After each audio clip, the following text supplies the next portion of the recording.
नमस्कार मित्रों, आज मन बहुत दुखी है, बहुत व्यथित है। इसी दुख को साझा करने के लिए आप लोगों के बीच में आया हूँ। मामला हासरस जिले उत्तर प्रदेश से है। इसको आप समझ भी गए होंगे कि क्या मामला होगा।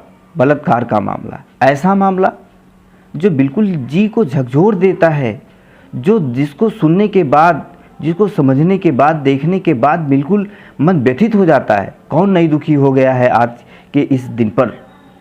मनीषा नाम की लड़की जिसके साथ बलात्कार होता है, और बलात्कार ही नहीं, उसकी जीभ काट दी जाती है कि वो बलात्कारियों का नाम ना बयां कर सके, बता ना सके।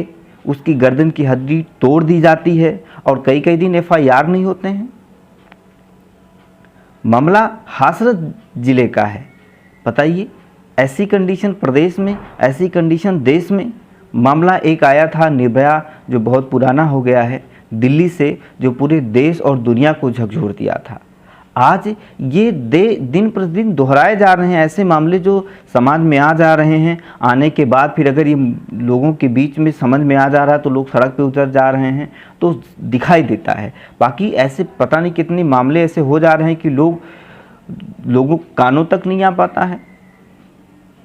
ये तो कोई बहुत अच्छी चीज़ नहीं है।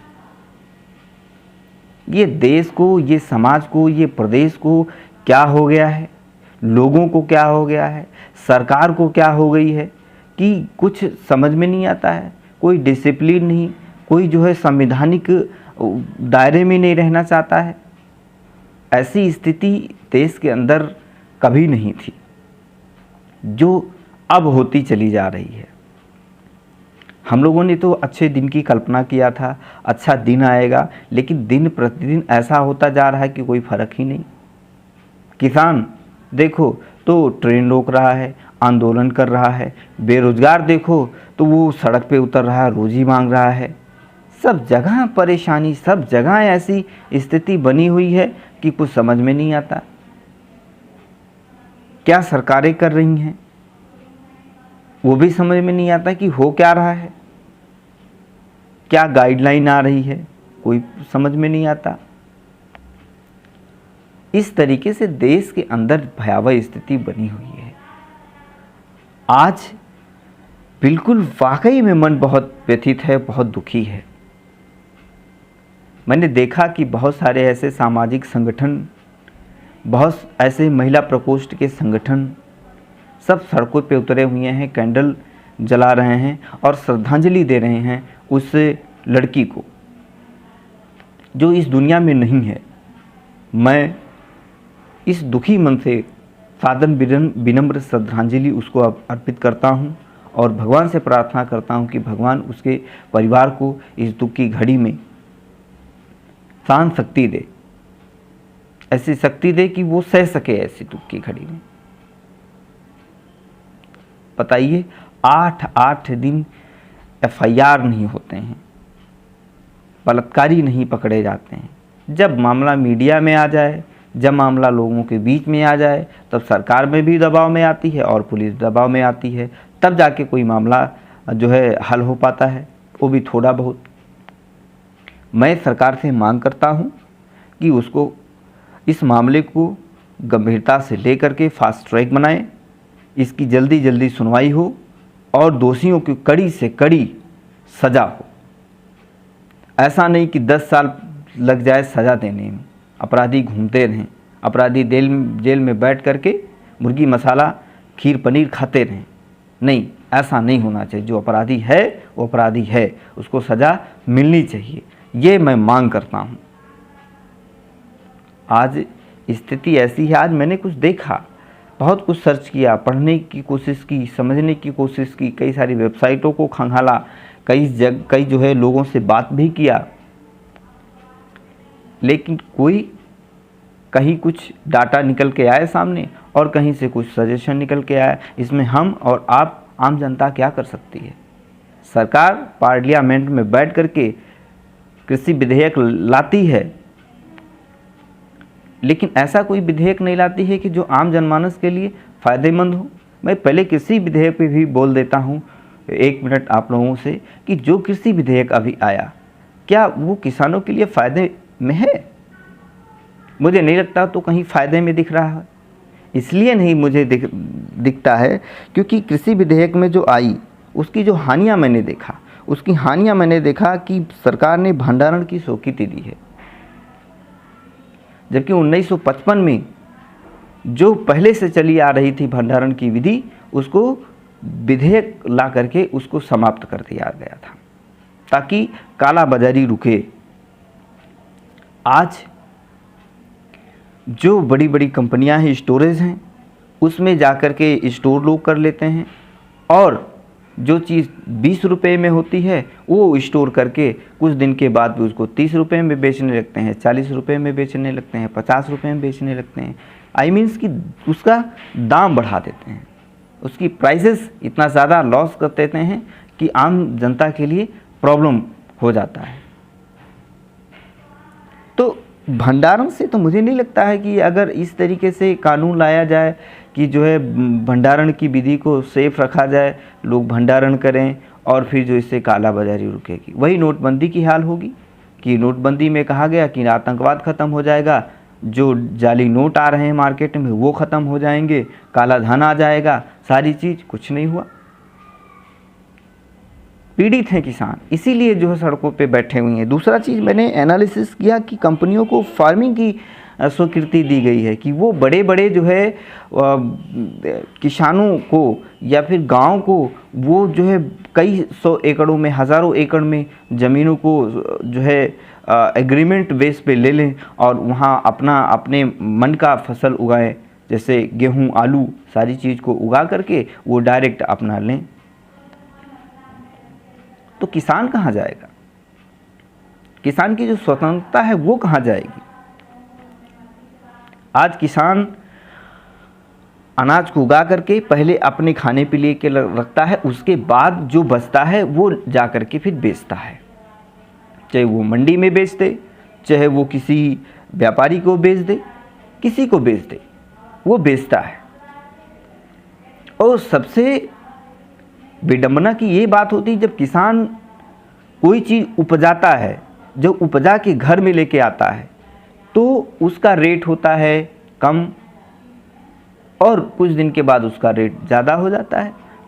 सपोज दैट देख लीजिए, इस समय धान का सीजन चल रहा है, अभी धान जब कटेगा, कट करके किसान के घर में आएगा तो उसका रेट 10-12 रुपये होगा और वही चीज़ फिर जा कर के आपका फरवरी, मार्च, अप्रैल, मई में धीरे धीरे उसका दाम बढ़ता जाएगा।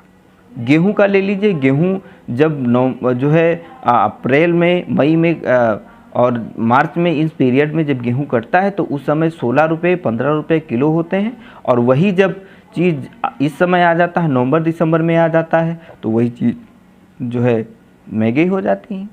तो किसान के पास इतनी क्षमता नहीं है कि वो स्टोर करके जो है अपने अनाज को रख सके, इसलिए किसान मुझे लगता है कि आंदोलित हैं और इसको हम भी घोर विरोध करते हैं, निंदा करते हैं कि नहीं, ऐसी काम करिए, सरकार को ऐसी काम करनी चाहिए जो किसान के हित में हो। ये तो किसान की बात हो गई, लेकिन जिस बात को लेकर के मैं आज पीड़ित हूँ और आप लोगों के बीच में मैं वीडियो ये बनाया, जो आप लोगों के बीच में आया, वो मेरा मेन था जो है हाथरस ज़िले की घटना। उस लड़की को 4 लड़के जो उठा लेते हैं और उठा लेने के बाद फिर उसको ले जाके सामूहिक रेप करते हैं। रेप करने के बाद फिर उसका जीभ काट लेते हैं। जीभ काटने के बाद उसकी गर्दन की हड्डी तोड़ देते हैं और तोड़ करके छोड़ देते हैं। लोगों को पता होता है, पता होने के बाद फिर उसको लोग लेते हैं और ले जा कर के मेडिकल कॉलेज अलीगढ़ में उसको भर्ती कराते हैं। भर्ती कराने के बाद उसकी हालत क्रिटिकल हो जाती है, वहाँ से उसको रेफर दिल्ली कर दिया जाता है और अपनी जीवन से लड़ते हुए वो आज मतलब कि 29 सितंबर को वो अपने जीवन से हार जाती है। ऐसी घृणित कार्य हमारे समाज में, हमारे प्रदेश में, जहाँ योगी की सरकार हो, जहाँ योगी जी कहते हैं कि बिल्कुल हमारे यहाँ अपराध संख्या कम हो गई हो। मुझे लगता है कि ये निर्भया से बड़ा जो है अपराध हुआ है, बहुत बड़ा अपराध हुआ है। मुझे नहीं लगता है कि इसको दबाया जाना चाहिए। इस पर सख्त से सख्त कार्रवाई करके और जल्दी से जल्दी दोषियों को सज़ा होनी चाहिए। क्या बोलूं, क्या मैं आप लोगों से बात करूं। जब मैंने आज देखा और समझा तो बहुत पीड़ा हुई। और मैंने एक रिपोर्ट निकाल के देखी जो दैनिक भास्कर कहता है कि इस समय यूपी नंबर 1 हो गई है अपराध के मामले में, जहां डकैती नंबर 1, बलात्कार नंबर 1, हत्या नंबर 1, किडनैपिंग नंबर 1, दंगा भड़काने में नंबर 1। ऐसी चीज़ें जो है जो देश में और समाज में बनती चली जा रही हैं। तो ऐसी स्थिति में मुझे नहीं लगता है कि ये सरकारें कुछ देश हित में, जनता के हित में कुछ काम कर पा रही हैं। जो मैंने डाटा खंगाला और देखा कि प्रदेश में जो डाटा को छुपाते हुए रखा गया है, 3946 बलात्कार के मामले आए, रजिस्टर्ड हुए। कार्रवाई कितनी हुई वो तो गवर्नमेंट जाने। किडनैपिंग के मामले 21,711 किडनैपिंग के अपहरण के मामले सामने आए हैं। हत्या के मामले 4018 हत्या के मामले जो रजिस्टर्ड हुए हैं। दंगा भड़काने में 8908 ये रजिस्टर्ड हुए हैं दंगा भड़काने के मामले में। और हत्या के कोशिश में 4838 ये मामले। मुझे नहीं लगता है कि ये बहुत अच्छा डाटा है। इससे भी मुझे लगता है कि ज़्यादा है, मैं इस कैटेगरी पे कह सकता हूँ। क्योंकि देखिए आए दिन जो बहुत हाईलाइटेड मामला रहा है, लखीमपुर खीरी में 18 साल की लड़की के साथ रेप होता है और उसकी हत्या होती है। वही लखीमपुर में 13 साल की लड़की के साथ रेप और हत्या होता है। गोरखपुर में जो मुख्यमंत्री जी का शहर है उसमें किशोरी के साथ रेप होता है और उसके शरीर को सिगरेट से जगह जगह दाग दिया जाता है। लखनऊ में आया मामला, कानपुर में मामला आया, उन्नाव में आया, फतेहपुर में आया। ये सब हाईलाइटेड मामले हैं जो मीडिया में खूब चले हैं। ऐसे अनगिनत मामले हैं जो मीडिया में आए और आए भी नहीं। डरा धमका के समझौता करा दिया गया। लोग ऐसे बहुत लोग हैं कि अपने लोक लज्जा के शर्म से उन्होंने अपने मामले को रजिस्टर्ड नहीं कराया। बहुत जगह ले दे कर के मामले को शांत कर दिया गया। ऐसे बहुत मामले हैं। ये समाज के लिए बहुत अच्छी चीज़ नहीं है। अब सरकार खुद अपने डाटा में इसको कैंपेन किया हुआ है, बताया है कि केवल इस 2020 में जो 7 महीने का डाटा उन्होंने कहा 38 डकैती हुआ है। केवल 38 डकैती के मामले दर्ज हुए हैं। जो इतने मैंने अपने इतने जिलों में जो हाईलाइटेड मामले गिनवाए हैं, और उसके बाद फिर उन्होंने कह दिया कि केवल 38 डकैती के मामले दर्ज हुए हैं और 44.12% की कमी हुई है मामलों में। कमी कहाँ हो रही है? मुझे ये नहीं समझ में आ रहा कि कमी कहाँ हो रही है। इसके मतलब कि सरकार कहीं ना कहीं छुपा रही है मामले को। लोगों को जागरूक करने के जगह पर, शासन के व्यवस्था को और दुरुस्त करने की जगह पर मामले को और दबाया जा रहा है और समझाया, लोगों को ये समझाया जा रहा है कि नहीं मामले तो घटे हुए हैं। जब लोग जा कर के मर जा रहे हैं उसके बाद भी कह रहे हो कि जो है नहीं मामला कम हो रहा है। फिर उन्होंने 992 लूट के मामले केवल बताए 7 महीने में। मुझे नहीं लगता कि लूट के मामले केवल 792 ही हुई हों, और फिर उसमें भी इन्होंने 42.57% की कमी दिखा दी कि नहीं पहले की सरकारों में तो बहुत ज़्यादा होता था, हमारी सरकार में तो इतनी ही है, कमी हो गई है, बहुत कमी हुई है।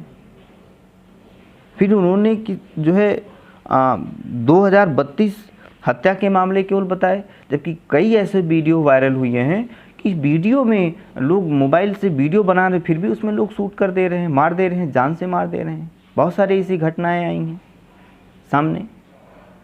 उसके बाद भी उनमें भी कह दिया कि 7.8% की कमी आई है हत्या के मामले में भी। बलात्कार के मामले में इन्होंने कह दिया कि 1216 घटनाएं केवल 8 महीने में हुई और 28.13% की कमी आई है। मानने वाली बात है। अब हम कैसे मान लें और कैसे लोगों से कहें कि नहीं आप लोग मानिए इस आंकड़ा को? ये बिल्कुल देश के हित में नहीं है। जो सच्चाई है उसको देश के लोगों के सामने लाओ, प्रदेश के लोगों के सामने लाओ, और अपनी अगर कोई नाकामी है तो उसको छुपाओ मत। सरकार को नहीं छुपानी चाहिए, देश के सामने लानी चाहिए, ईमानदारी दिखानी चाहिए जनता के साथ, क्योंकि यही जनता अपना बहुमूल्य वोट दे करके कुर्सी देती है और उसके साथ किसी प्रकार का छल नहीं होना चाहिए। इतनी बेवकूफ़ जनता नहीं है। 5 साल के लिए समय देती है अपने सुख और सुविधाओं के लिए, और उसके साथ केवल धोखा होता है। केवल धोखा करके लोगों को गुमराह कर दिया जाता है। ये कोई अच्छी चीज़ नहीं है। इसलिए मैं बार बार मांग करता हूँ सरकार से कि सरकार जागे नींद से, सच्चाई को छुपाए ना, और छुपाती है अगर इस मामले को तो उसके बाद फिर जो है ये कोई अच्छी चीज़ नहीं होगी। जनता इतनी बेवकूफ़ नहीं है, जितना जनता कभी बेवकूफ़ हो ही नहीं सकती है। उसको इस कम से कम सच्चाई से अवगत कराएं और जनता को सुख और सुविधाओं को बढ़ाएं। ये सारी चीज़ देश के अंदर, प्रदेश के अंदर नहीं होनी चाहिए। अगर ऐसी स्थिति बनती है तो ये जनता, जिस तरीके से आज किसान आंदोलित हैं, बेरोजगार आंदोलित हैं, महिला आंदोलित हैं, ऐसे सारे के सारे लोग आंदोलित हो जाएंगे और सरकार आंखें फाड़ फाड़ के देख के रह जाएगी और वही काम करेगी कि पुलिस को कहेगी डंडा उठाओ और लोगों को मारो, लाठी चार्ज करो, आंसू गैस जो है उसके गोले दागो। तो इस तरीके से तानाशाही नहीं चलेगी और जनता पूरी तरीके से जाग गई है। और मैं कहता भी हूँ कि जो आप लोग इस वीडियो को देख रहे हैं उसको गंभीरता से आप समझें और लोगों को भी समझाने की कोशिश करें कि नहीं, अगर सरकार अच्छी है तो उसकी तारीफ हो, और सरकार अगर अच्छी नहीं है तो उसकी घोर निंदा किया जाए, उसके खिलाफ मोर्चा खोला जाए और लोगों को जागरूक किया जाए। बस इतना ही आप लोगों से कहना था। प्रणाम।